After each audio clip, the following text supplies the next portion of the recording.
안녕하세요. 경제는 소확행, 소쌤과 함께하면 확실한 행복, 소성욱입니다. 자, 우리 고등학생이 반드시 알아야 하는 필수 경제 상식 26번째 시간인데요. 자, 오늘의 생활 속 경제. 지섭이가 새 운동화를 사려고 합니다. 그런데 한국에서는 11만 원에 파는 운동화, 똑같은 운동화를 해외 직구로 사면은 100달러라고 해요. 그래서 어제 해외 직구로 운동화를 주문을 했습니다. 그런데 어제는 1달러에 1000원이던 원달러 환율이 오늘은 1달러에 1200원으로 엄청나게 뛰었습니다. 자, 과연 지섭이는 어제 운동화를 사길 잘한 걸까요? 잘못한 걸까요? 자, 우리 26강. 방금 전과 같이 우리 해외 직구를 할 때도요, 환율이 엄청나게 중요합니다. 그러니까 외국 그 제품의 가격, 달러 표시 가격은 그대로더라도 그걸 환율에 따라서 우리나라 돈으로 원화로 환산을 했을 때는 가치가 완전 달라질 수 있어요. 우리가 우리 실생활과 아주 밀접하게 관련된 부분이 바로 환율이에요. 그리고 우리가 나중에 뭐 해외여행을 가게 될 때도 환전을 언제 할까? 지금 할까? 나중에 할까도 똑같이 우리나라 돈 뭐 100만 원을 환전해도 얼마의 달러를 받을 수 있는지는 상당히 달라질 수가 있거든요. 그래서 이렇게 환율이 중요하기 때문에 매일매일 신문이나 뉴스에서 오늘의 뭐 원달러 환율은, 원엔 환율은 이렇게 매일매일 나오는 거예요. 자, 우리 여기서는 먼저 외환시장과 환율이 뭔지에 대해서 배우고요. 그리고 환율이 어떻게 결정되고 변동되는지, 그리고 다음 시간에 환율 변동의 영향에 대해서 배우도록 하겠습니다. 자, 먼저 외환시장. 외환시장. 여러분, 사과시장은 사과가 거래되는 시장이죠. 외환시장은 바로 외환이 거래되는 거예요. 근데 외환이 뭐지? 우리 외환은 많이 들어봤죠. 외환은 요거는 외화 플러스 외화 표시 증권을 합친 말인데, 외화는 말 그대로 외국 화폐야, 외국 돈. 그리고 외화 표시 증권은 외화로 표시된 뭐 수표나 어음 같은 걸 이야기하는데, 그냥 여러분들은 편하게 외환 시장, 그냥 외화가 거래되는 시장이다, 이렇게 단순화시켜서 우리가 이해해도 큰 무리가 없습니다. 외환 시장은 외국 돈이 거래되는 시장이다. 자, 그리고 환율은 뭐냐? 자, 우리가 미국으로부터 밀과 옥수수를 수입을 했습니다. 자, 그럼 우리가 옥수수로 한 밀을 수입했다. 그러면 미국에 대금을 줘야 되겠죠. 그때 우리나라 원화로 줘야 될까? 달러화로 줘야 될까? 당연히 달러화로 바꿔서 줘야지 우리 원화로 주면 안 받습니다. 달러만 받아요. 그 다음에 반대로 여러분이, 선생님이 미국 여행을 갔어. 미국의 대표적인 음식 햄버거죠. 그래서 햄버거를 하나 사 먹었어. 그리고 내가 세종대왕님을 존경한다고 거기에 10,000원짜리를 주면 돼, 안 돼? 안 받아요. 오늘 달러야, 오늘 달러. 그러니까 달러로 바꿔야 되는 거야. 그러니까 우리가 외국과 교역을 하기 위해서는, 또는 외국으로 여행을 가기 위해서는 우리나라 원화를 외화, 대표적으로 달러화로 바꿔야 돼. 그럼 우리나라 돈과 달러화를 몇 대 몇으로 바꿀래? 외국 돈과 우리나라 돈의 교환 비율이 필요하겠죠. 그게 바로 환율이에요. 외국 돈과 우리 돈의 교환 비율의 줄임말이 환율이야. 자, 자국 화폐와 외국 화폐 교환 비율. 특히 환율은 주로 외국 화폐 1단위가 기준이야. 외국 화폐 1개랑 우리 돈 얼마랑 바꿀래? 그래서 원달러 환율을 보면은,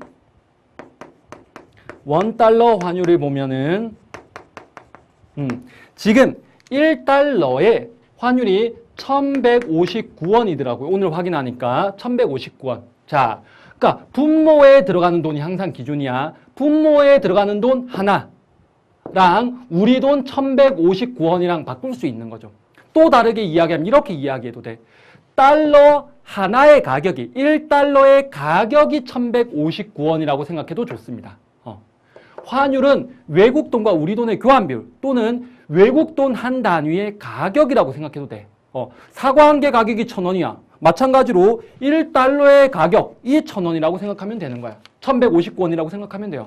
선생님이 여기 지금 달러를 가지고 왔어요. 1달러. 그리고 1,000원이에요. 그러니까 1달러짜리라는 이 물건을 살 때, 이 종이 쪼가리를 살 때 1,000원을 줘야 된다. 이거랑 똑같은 의미가 되는 겁니다. 그 다음에 뭐 유로로 따지면은 1유로에 1,300원이다.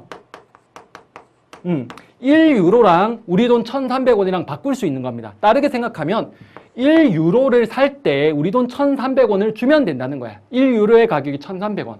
그리고 다 이제 1단위를 기준으로 하는데 원N 환율만은 조금 예외예요. 우리 1000원. 근데 N 환율은 100N을 기준으로 합니다. 100N. 나머지는 다 한 단위를 기준으로 하는데 N화만. 왜냐하면은 이거 1N으로 했을 경우에 어떻게 돼요? 10원 단위로 가. 이거 너무 불편하잖아. 그래서 100N을 기준으로 이렇게 표시를 합니다. 자, 우리 환율의 의미에 대해서 봤는데요. 환율이란 건 외국 돈에 대한 가격이다. 근데 우리 외국 돈을 보면은 대부분 우리나라 화폐도 그렇지만은 대부분 초상화를 많이 사용합니다. 근데 이 초상화, 여기에 담긴 인물들이 그 나라의 어떤 역사, 정치, 그 나라가 지향하는 것과 아주 밀접하게 관련이 되어 있어요. 그래서 각 나라의 화폐를 한번 우리가 이렇게 분석해 보는 것도 아주 재미있는 수업이 될 수 있는데요. 선생님 몇 가지만 분석해 볼게요. 여기 1달러. 여러분, 1달러에 등장한 인물이 누구일까? 바로 미국의 초대 대통령인 조지 워싱턴이에요. 그러면 왜 이 사람이 1달러, 이 상징적인 돈에 등장하게 됐을까? 일단 뭐 미국의 초대 대통령이라는 의미가 어마어마하죠. 그리고 미국이 영국으로부터 독립전쟁을 할 때 그 미국군의 사령관이 이 조지 워싱턴이었고 이제 미국의 1대 대통령이 돼요. 그 다음에 2대 대통령도 조지 워싱턴입니다. 그리고 두 번째 임기가 끝났을 때 사람들은 또다시 조지 워싱턴이 대통령이 되기를 바랬어요. 근데 조지 워싱턴이 뭐라고 이야기했냐면은 미국 대통령에게 3번의 임기는 없다 하면서 단호하게 제안을 거절해요. 왜 그랬냐? 이게 1번, 2번 했잖아. 중임까지 했잖아요. 그런데 3번을 하고 4번을 하고 그럼 그게 대통령, 아니 왕제, 왕이 다스리는 것과 다를 바가 없죠. 근데 대통령제라는 거, 역사상 최초로 등장한 대통령제라는 것은 국민들의 선출에 의해서 되는 거고 그리고 그 권력이 제한되어야 되거든. 그래서 조지 워싱턴은 2번으로 끝을 냈고 그래서 미국의 지금 대통령이 계속적으로 중임까지 2번까지는 할 수 있지만 3번 이상을 할 수는 없게 되는 거죠. 뭐 그런 상징적인 의미가 있어요. 그리고 5달러에는 그 유명한 링컨 대통령, 노예방령을 선포한 링컨 대통령이 나와 있습니다. 자, 그럼 미국 말고 중국은 어떠냐? 중국에는 재밌게도 모든 화폐에 동일한 인물이 등장을 합니다. 누구일까요? 바로 중국 공산당의 초대 주석인 마오쩌둥이죠. 중국의 이론가, 정치가이면서 중국의 어떤 공산당을 만든 그 상징적인 그 상징성이 어마어마하죠. 그래서 이 마오쩌둥, 뭐 옛날에 우리나라 이거 한자로는 그냥 모택동이라고 했는데 요즘에는 마오쩌둥이라고 그렇게 읽는 게 많죠. 마오쩌둥이 등장을 합니다. 그리고 인도도 마찬가지예요. 인도에도 모든 화폐에 동일한 인물이 등장해요. 누군지 알겠죠, 여러분? 바로 마하트마 간디, 인도의 정치적, 정신적 지도자가 바로 이렇게 인도의 모든 화폐에 등장을 해요. 그리고 선생님 또 화폐를 하나 더 가지고 왔는데 이게 유로화예요, 유로화. 근데 유로화에는 신기하게도 일단 인물을 쓰지 않습니다. 유로화의 앞면에는 뭐가 등장하냐면은 그 유럽의 각 시기별 건축 양식이 등장을 하는데요. 선생님도 이게 실제로 있는 건축물인 줄 알았는데 찾아보니까 실제로 있는 건축물이 아니라 가상의 건축물이래요. 각각의 어떤 그 건축 양식을 반영하는 가상의 건축물인데요. 주로 출입문이나 창문이 나온다고 합니다. 그게 바로 유럽 그 연합이 지향하는 개방, 협력의 의미를 이렇게 담고 있다고 하고 뒷면에는 다리가 등장을 하는데 이게 이제 유럽권 국가와 비유럽권 국가 간의 교류 이런 걸 상징한다고 하더라고요. 자, 그러면 외국 화폐만 중요한 게 아니지. 우리나라 화폐 볼게요. 우리나라 100원. 100원에는 바로 충무공 이순신 장군이 그리고 1000원에는 1000원에는 퇴계 이황 선생님이 그리고 5000원에는 율곡 이 그리고 10,000원에는 세종대왕님이 그리고 50,000원권에는 바로 신사임당이 이렇게 인물로 화폐의 인물로 도안 인물로 되어 있습니다. 자, 그런데 우리나라에서 이 50,000원권이 도입될 때도 과연 어떤 인물을 여기 화폐의 도안으로 쓰냐 가지고 되게 뭐랄까요? 토론 설전이 많았어요. 근데 결국에 이제 신사임당 최초에 이제 여성이 등장하게 됐죠. 최초로. 그런데 우리 10만 원권 도입 논의도 있었고 지금도 10만 원권 도입 논의가 계속되고 있는데요. 여기에 누구를 인물로 쓰냐에 대해서 되게 이걸 보면은 우리나라가 지금 겪고 있는 어떤 문제들, 또 우리나라가 지향하는 지향점들, 이런 것들이 많이 등장해서 한번 선생님이 소개를 하는 거예요. 여기서 이제 어떤 사람들은 우리나라 지금 이 화폐에 등장한 인물들 중에 독립운동가가 없는 게 말이 되냐. 그래서 뭐 백범 김구 선생님이나 아니면은 안중근 의사가 여기에 화폐 도안으로 써야 한다. 아니면 또 여성이 그래도 한 명은 너무 작다. 그래서 유관순 열사라든지 아니면 조선시대 여성문인 헌안서련. 또 어떤 쪽에서는 광개토대왕. 또 뭔가 우리 과학기술 쪽에 좀 더 우리나라가 포커스를 둬야 되지 않겠니? 둬야 되지 않겠니? 라고 하면서 뭐 조선시대 장영실 뭐 이런 사람들을 이렇게 먼저 후보로 이렇게 강력하게 밀고 있는데, 그 우리가 이런 것들을 보면은 우리나라가 지금 지향하는 점, 그러니까 각 이런 후보들을 지지하는 사람들이 지향하는 게 뭔지를 우리가 알 수 있는 거죠. 여러분도 한번 우리나라 10만 원권이 만약에 도입이 된다면 과연 누가 인물로 등장해야 할지 한번 생각해 보세요. 왜 그래야 되는지도 한번 생각해 보시고. 자, 이제 넘어가서 환율인데요. 자, 1달러에 1,000원인 걸 기준으로 한번 해볼게요. 자, 이 1달러의 환율이 1,000원이다라는 건 이렇게 생각하면 되죠. 1달러짜리 이걸 살려면 우리 돈 1,000원을 줘야 돼. 1달러의 가격이 1,000원이야. 거꾸로 또 1달러를 주면 1,000원을 살 수도 있는 거죠.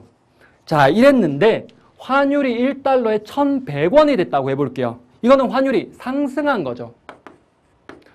원달러 환율이 상승했습니다. 근데 이 의미와 뭐가 같은 의미냐면은 우리나라 돈 원화의 가치는 어떻게 됐을까? 원화의 가치는 하락했습니다. 왜 그러냐? 예전에는 1달러짜리 살 때 우리 돈 1,000원 주면 돼. 근데 이제 1달러짜리 살 때 1,000원 주면 1달러 못 사는 거야. 1,100원을 줘야지 1달러를 살 수 있는 거지. 우리 돈의 가치가 떨어진 겁니다. 그리고 보세요. 원화와 달러화가 있는데 우리 돈의 가치가 떨어졌어. 그럼 상대적으로 달러화의 가치는 올라간 거죠. 이것과 같은 말이 달러화의 가치는 상승한 거예요. 우리가 환율을 이해하고 환율의 영향을 파악할 때도 제일 중요한 게 환율 상승이나 하락의 의미를 각 화폐 가치로 바꿔서 생각하는 게 가장 중요해요. 이렇게 해야지 쉬워져요. 그리고 이걸 뭐 다른 말로 우리 원화의 가치가 떨어졌다. 원화 약세 또는 원화 절하 이렇게 표현하기도 합니다. 그 다음에 1달러의 환율이 900원이 됐다고 해볼게요. 이건 환율 하락이라고 하는데, 자, 환율이 하락했다. 그러면 제일 중요한, 그래서 우리 돈의 가치는 달러 가치는, 자, 그러면 우리 돈의 가치 원화 가치는 어떻게 되냐? 원화 가치는 상승하게 되는 겁니다. 상승. 왜 그러냐? 예전에는 1달러짜리 살려면 1,000원 줬어야 되는데 이제는 900원만 줘도 돼. 우리 돈의 가치가 뛴 거지. 반면에 우리 돈의 가치가 뛰면은 상대적으로 달러화의 가치는 어떻게 되는 거니? 달러화의 가치는 하락하게 되는 거죠. 이렇게. 이걸 다른 말로 우리 돈의 가치가 뛰었지. 원화 강세 또는 원화 절상이라고 표현을 합니다.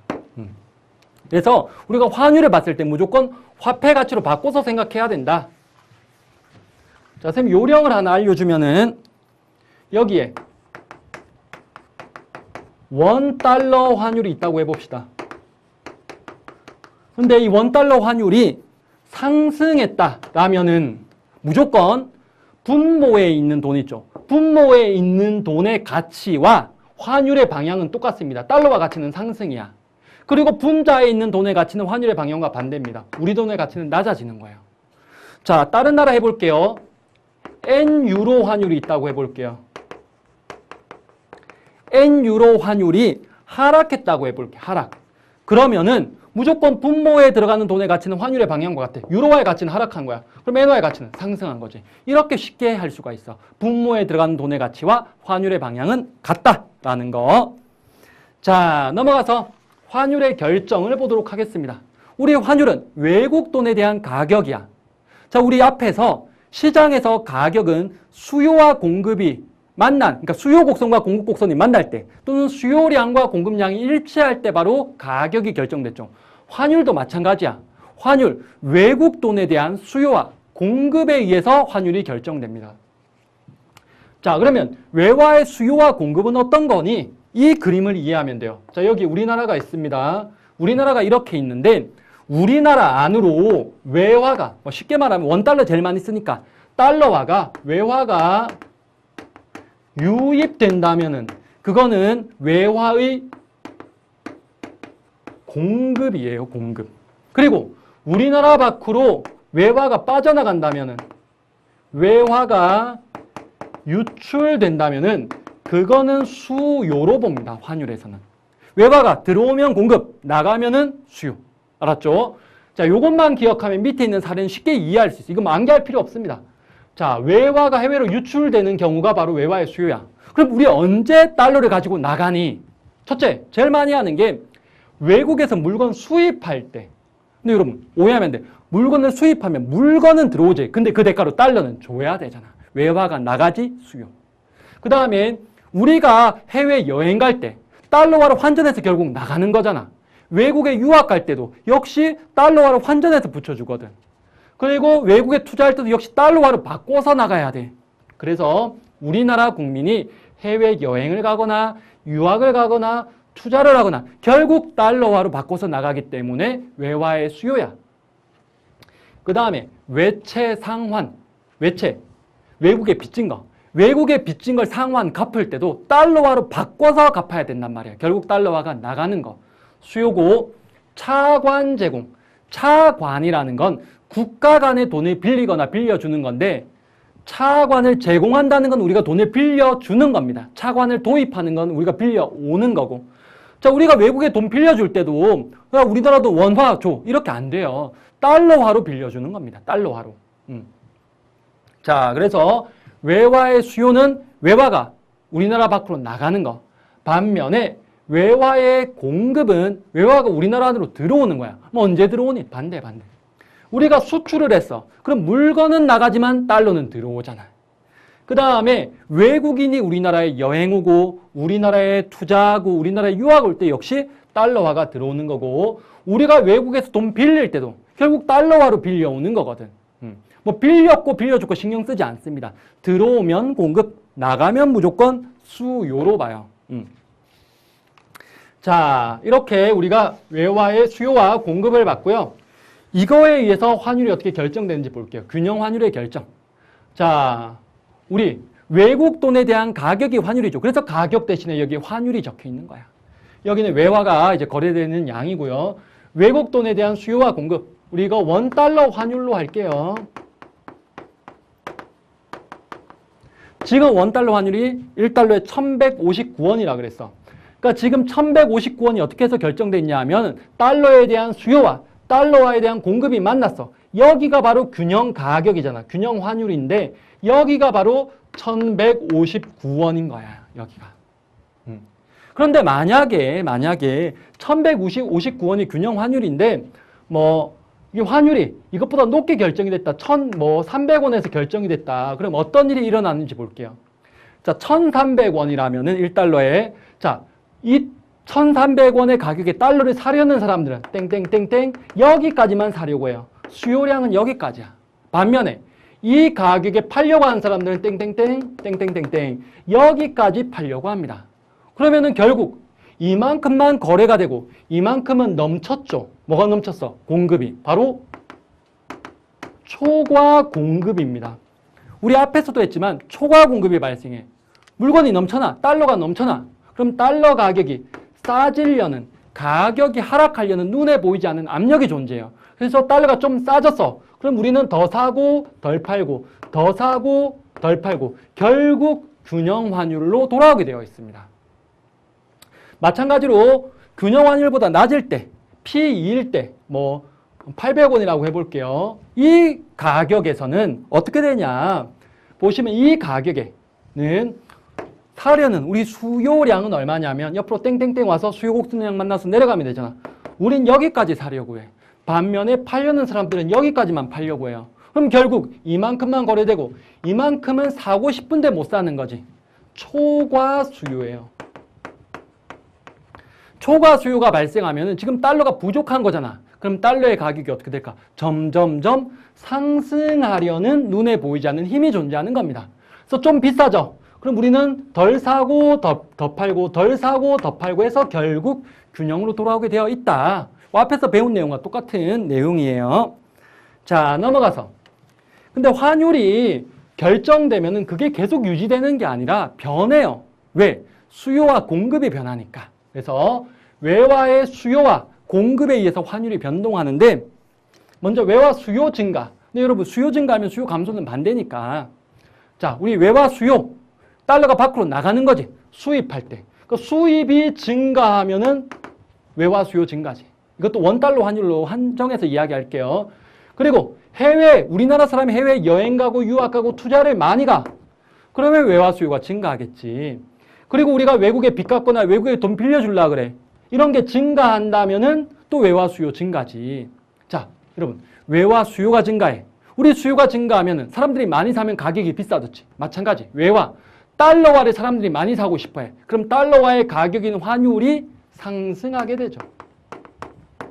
그래서 원래 우리나라 외환 시장에서 수요와 공급이 만난 균형 환율은 여기인데 수입이 증가하거나 뭐 이런 게 발생해서 수요가 증가하면 수요 곡선이 오른쪽으로 오는 거잖아요. 그럼 새로운 균형점이 어디야? 여기. 원래보다 환율이 상승하게 된다고. 반대로 수입이 감소하거나 해외여행이나 유학이나 투자가 감소해. 우리가 달러 안 사. 덜 사. 그럼 달러의 가격인 환율이 하락하겠죠. 환율이 하락해요.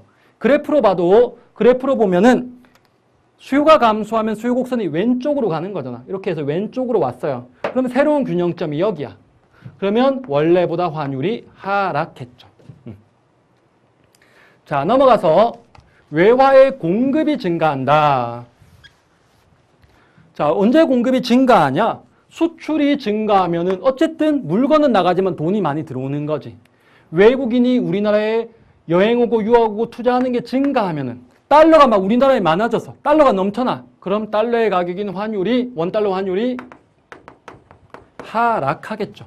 그래서 우리나라 원래 외환 시장에서 균형 환율이 여기라면은 공급이 증가했어. 공급 곡선이 오른쪽으로 왔어요. 자, 그럼 새로운 균형점이 여기죠. 원래보다 환율이 하락한다고. 그 다음에 외화 공급이 감소, 수출이 감소하거나 외국인이 우리나라에 여행이나 유학이나 투자를 조금 하면은 달러가 부족하네? 그럼 달러 가격인 환율이 상승할 거야. 그래프에서 봐도 공급 곡선이 감소하면 왼쪽으로 가는 거니까 이렇게 왼쪽으로 왔어. 그럼 새로운 균형점은 여기네. 원래보다 환율이 상승했죠. 자, 그러면은 쌤이 여기서 퀴즈 하나 낼게요. 자, 만약에 우리나라 입장에서 미국으로 수출이 증가했어. 그리고 우리나라 사람들의 한국인의 미국 여행이 감소했다면은 그러면 우리 원달러 환율은 어떻게 변할까? 이거. 우리 앞에서 수요와 공급이 변했을 때 가격과 거래량이 어떻게 변하는지 했잖아. 거기서 가격 대신에 환율이란 말만 넣어주면 되거든. 자, 수출이 증가했어요. 그럼 결국 돈이 들어오는 거지. 이거는 외화의 공급이죠. 공급이 증가하는 거야. 그리고 우리나라 사람이 미국 여행 조금 가. 그럼 외화의 수요, 달러화의 수요가 감소하는 거야. 수요와 공급이 반대 방향이지. 뭐가 확실해? 가격 대신에 환율이란 말 넣어주면 되거든. 근데 보세요. 공급이 증가해. 넘쳐나. 그럼 가격이 싸지지. 수요가 감소해. 그래도 가격이 싸지지. 그러니까 원달러 환율은 하락하게 된다는 걸 예측할 수 있는 겁니다. 자, 넘어가서 환율 변동에 영향 미치는 요인 보면은 일단 환율이 상승했다. 원달러 환율이라고 할게요. 자, 원달러 환율이 상승해. 그러면은 우리 돈의 가치는 어떻게 되죠? 원화 가치는 낮아지고 달러화의 가치는 높아져. 우리나라께 싸지는 거예요. 우리나라께 싸져. 그럼 우리나라 수출이 증가하겠지. 미국께 비싸죠. 수입은 감소하겠지. 이렇게 됩니다. 다음 시간에 좀 더 자세히 볼 거야. 그 다음 환율이 하락해. 그럼 이건 반대로 원화의 가치가 상승하고 달러화의 가치가 하락하는 거란 말이야. 우리나라께 비싸지는 거야. 그럼 수출이 안 되겠지. 반면에 미국에게 싸지네. 수입은 증가할 거야. 이렇게 환율이 수출과 수입에 영향을 미쳐요. 그런데 반대로 수출과 수입도 환율에 영향을 미칩니다. 그래서 수출이 증가했어. 그 수출이 증가하면 달러가 많이 들어오겠지. 공급이 증가해요. 달러가 많이 들어왔어. 공급이 증가해. 그럼 환율이 하락하게 되죠. 그 다음에 수입이 증가해. 물건 많이 수입했으면 돈 많이 줘야 되겠지. 외화 수요가 증가해. 달러가 많이 필요해. 그러면 외화의 가격인 환율이 상승하게 되죠. 그런데 많은 친구들이 이걸 하고 난 다음에 선생님 환율이 상승했더니 수출이 증가하는 거 알겠어요. 근데 수출이 증가하면은 환율이 하락하잖아요. 환율이 상승인데 환율이 하락해. 이거 뭐예요? 이런 경우가 많이 있어. 여러분 우리 경제에서는 1차적인 영향까지만 끊어서 해요. 환율 상승의 영향이 수출과 수입에 미치는 거 끊고, 그리고 수출과 수입이 다시 환율 하락에 환율에 미치는 영향 끊고, 이렇게 나눠서 분석해야지 꼬리에 꼬리를 물고 분석하면은 경제는 원인이 결과가 되고 결과가 또 원인이 되기도 하잖아. 그러니까 이게 끝이 없습니다. 예를 들어서 이렇게 따지는 거야. 할아버지가 계세요. 그리고 선생님 아버지가 있고, 그리고 선생님이 있어. 나가 있어. 그럼 이렇게 봐봐. 할아버지가 아버지를 낳았지. 그러니까 아버지는 할아버지 아들이야. 그리고 나는 선생님은 아버지의 아들이야. 이렇게 두 단계로 할아버지가 아버지에게 미친 영향, 아버지가 나에게 미친 영향을 끊어서 분석해야 된다고. 물론 할아버지가 있었기 때문에 내가 있었던 것도 맞지만은 끊어서 분석해야 되지 이렇게 이야기하면 안 되잖아. 할아버지 아들이 나야? 그건 아니잖아. 그러니까 1차적인 영향까지만 끊어서 해야지 영향을 확실하게 파악할 수 있다라는 거예요.